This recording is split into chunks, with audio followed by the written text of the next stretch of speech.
आज के वीडियो में चर्चा करने वाले हैं कि जो एनिमल है, जो हमारे लाइव स्टॉक है, जो हम लोग अपने यहाँ गाय भैंस पालते हैं, उसका मोटिव होता है दूध का प्रोडक्शन।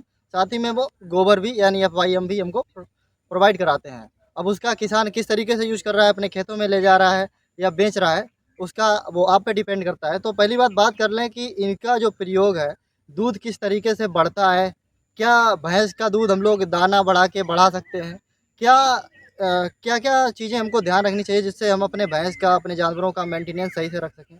और क्यों क्यों ये इनके अंदर कमी आती है कि भैंस समय पे गाभिन नहीं होती है और जो उसका दूध प्रोडक्शन है वो कहीं न कहीं घटता चला जाता है और साथ में भैंस का शरीर भी दूध प्रोडक्शन के साथ घटता चला जाता है। तो नमस्कार किसान भाइयों, मेरा नाम दीपांशु है, मैं सरदार वल्लभ भाई Patel university of agriculture and technology में BSc ऑनर्स एग्रीकल्चर की डिग्री कर रहा हूँ। आज आपको समझाऊँगा किस तरीके से इन चीज़ों को हम लोग बेहतर कर सकते हैं। सबसे पहले समझते हैं कि दूध जो होता है, उसमें प्रोटीन भी होती है, कैल्शियम भी होता है, विटामिन्स भी होते हैं। तो आयरन नहीं पाया जाता है इसमें, विटामिन सी नहीं पाई जाती, बाद बाकी बहुत सारे विटामिन B12 हो गया, बहुत सारे इसमें विटामिन्स, कैल्शियम पाया जाता है। तो इस चीज़ को समझें कि दूध कहीं ऊपर से बन के नहीं आ रहा है, कहीं कोई भगवान एकदम शक्ति नहीं डाल रहे हैं कि उसमें दूध बन रहा है। दूध बन रहा है जो एनिमल के अंदर जितनी कैल्शियम प्रोवाइड है, जितना हम उसको पानी दे रहे हैं, जितना हम उसको मिनरल्स खिला रहे हैं, उसी का वो दूध में कन्वर्ट हो रहा है। तो कहीं न कहीं हमको इन चीज़ पे ध्यान देना है कि अगर 1 लीटर दूध बनने में कितना मिनरल्स लग रहा है, उसका 2 से 3 गुना हमें एनिमल को देना पड़ेगा, तब जाके वो दूध बनेगा और साथ ही में एनिमल की जो हेल्थ है, सही रहेगी। बात करते हैं कि जो पशु हैं समय से गाभिन नहीं होते हैं, इसका क्या कारण होता है? इसका कारण भी होता है मिनरल्स को कि उसके अंदर कमी हो जाना, किसी एक प्रॉपर विटामिन की कमी हो जाना, विटामिन ई की कमी हो जाना। ये जो विटामिन्स हैं, मिनरल्स हैं, जो प्रॉपर नहीं दे पाते हैं उसके अंदर कमज़ोरी आ जाना, तो इन कारण से जो एनिमल है वो समय से हीट पे नहीं आता है और अगर हीट पे आ भी जाता है तो गाभिन यानी बच्चा नहीं रुकता है। तो ये कारण हो सकते हैं, तो इनको सुधारने के लिए हमें कुछ उपाय करने चाहिए। उपाय क्या करना चाहिए कि हमको देखना चाहिए कि जो हमारा एनिमल है, वो कितने लीटर दूध प्रोवाइड हमको करा रहा है।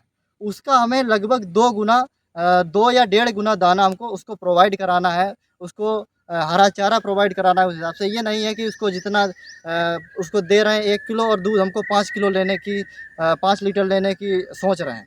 दूध कहीं भगवान नहीं डालेंगे, दूध आपको ही उसको न्यूट्रिशन आप उसको दे के, उसका पाचन शक्ति देख के, उसकी पाचन शक्ति कैसी है, उसके लिए उसको चूरन खवाएँ, उसके लिए कुछ पाचक चीज़ें खवाएँ, जिससे वो एनिमल है, वो उसकी पाचक शक्ति मजबूत हो और जो न्यूट्रिएंट्स आप दे रहे हैं, वो उसके शरीर में लगें और दूध की मात्रा बढ़े। तो इन चीज़ों पे आपके ध्यान देंगे। जब उसका शरीर अच्छा रहेगा, उसके अंदर विटामिन्स की, मिनरल्स की कमी नहीं होगी, उसके अंदर जो जैसे कि बहुत सारी कंपनियाँ भी बनाती हैं, मिक्सचर जैसे कि चोकर हो गया जो मतलब बहुत सारी चीज़ें आती हैं, मिनरल मिक्सचर हो गया। किसानों को चूना भी खिलाना चाहिए। चूना कैसे क्या होता है कि पानी में मिलाकर आप उसको दे सकते हैं।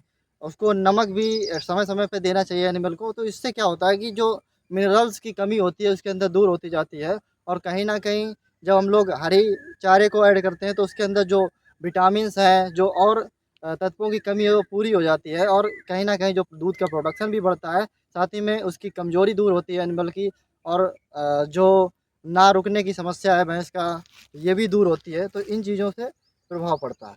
अब बात करते हैं कि जो किसान यूज़ करते हैं, इससे क्या फ़ायदा हो? मान लो आपका दूध तो बढ़ेगा, साथ में फ़ायदा होगा कि जो गोबर दे रहा होगा आपका पशु, जो FYM बनाते होंगे आप जिससे, उसमें न्यूट्रिएंट्स की मात्रा बढ़ जाएगी। क्यों बढ़ जाएगी? क्योंकि हमने पशु को न्यूट्रिशन ज़्यादा दी है, तो कहीं न कहीं वो गोबर में भी प्रोवाइड होंगे आपको। तो जो न्यूट्रिशन आपके गोबर में जाएँगे, वो आप अपने खेत में यूज़ कर सकते हैं। खेत में उसकी पैदावार बढ़ेगी, खेत आपका अच्छा रहेगा। तो ये कुछ चीज़ें हैं जो आपके पशु से लेके खेत पर डिपेंड करती हैं। तो इस वीडियो में हमने समझा कि किस तरीके से आप अपने जो पशु है उसको दूध की मात्रा बढ़ा सकते हैं, उसके हेल्थ को किस तरीके से सही रख सकते हैं, उसके गोबर के क्या हम लोगों को फ़ायदे हो सकते हैं। तो ये सारी चीज़ें हैं जो आपको आपके पशु को हेल्दी रख सकते हैं, आपका प्रोडक्शन बढ़ा सकती हैं। तो ऐसी जानकारी प्राप्त करने के लिए आप हमारे चैनल से जुड़ सकते हैं और वीडियो अच्छा लगा हो तो एक लाइक ज़रूर करें और वीडियो को पूरा देखने के लिए आपका बहुत-बहुत धन्यवाद। नमस्कार।